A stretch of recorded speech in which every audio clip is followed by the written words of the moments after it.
asi by to nebolo také pokojné obdobie, ako ja si ho vo svojej hlave predstavujem. A zároveň ja si proste pamätám hlavne to pozitívne. Ja som vypustila som z hlavy proste neprespaté noci, pláč, zranenia a proste takéto veci. A to, že vlastne to dieťa na vás visí 24/7.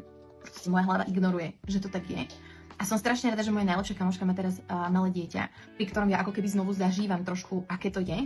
A vždy si potom poviem, že bože, je to krásne, ale opäť toto zažíva 24/7, 2 roky v... Ja som rozmýšľala nad tým, že prečo vlastne teraz celé sociálne siete žijú tým, že Peť už na skle je rozpoltená ohľadom mať či nemať dieťa, či čo byť, či nebyť, rodiť či nerodiť, plodiť či neplodiť. A ono, tuto je ten dôvod. Jej najlepšia kamarátka má malé dieťa, takže ju chytila tá jej posesia a proste, keď má jedna, tak musí mať aj druhá. To je toto, jej pretekanie.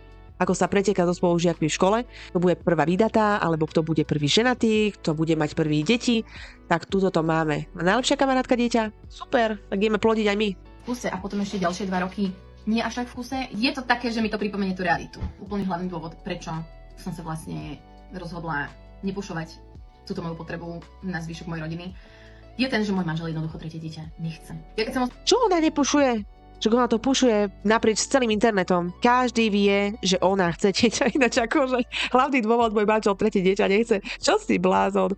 Akože vás normálne vytvoriť nejakú bublinu niečo, nejaký konflikt a teraz si tu argumentuje za a proti sama na sociálnych sieťach naprieč celým internetom a jej muž vlastne ani to tretie dieťa nechce. No ona si spraví problém. A vlastne ona sa možno dohodla len s kamarátkou svojou najlepšou, že ona by aj chcela tretie dieťa a spraví z toho veľké halo, ale jej muž ani o tom nevie, že vlastne oni tu riešia nejaké to tretie dieťa. Toto je mega žena. Som raz pilila uši. On mi povedal, že pozri sa, že teraz už konečne nám začína obdobie, kedy môžeme byť aj my sami dvaja, môžeme chodiť robiť šport, môžeme sa venovať proste sebe samým alebo sebe navzájom, keď sa trošku viacej vraciame do toho dospeláckého života. A keď on to tak povedal, tak ja som si uvedomila, že má pravdu.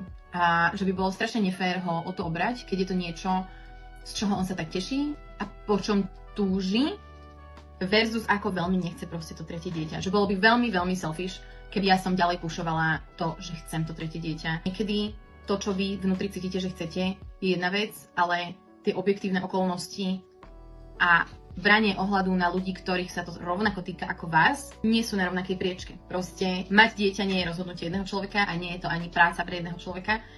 It takes a whole village to raise a child a v našej rodine to tak naozaj funguje a proste moja village na to nie je pripravená. Koniec koncov si myslím, že v skutočnosti No teda tu nás ona pušuje emocionálne, aby jej muž videl, že proste ako jej na tom záleží. Ona navonok, áno, tuto, presvieča samú seba a všetkých okolo, že ona nechce mať dieťa, alebo teda, že nie, že nechce mať dieťa, ale že to nie je zodpovedné, aby mali dieťa, keď muž nechce a 2 deti by to utláčalo. Ale verím tomu, že v jej hlave, v jej afantázijnej hlave to funguje úplne inak a jej hlava to bere tak, že čo spraviť preto, aby som mala to tretie dieťa. A môžeme si tu dať takú stávku, že čo ja viem, do roka oznámi, že je tehotná.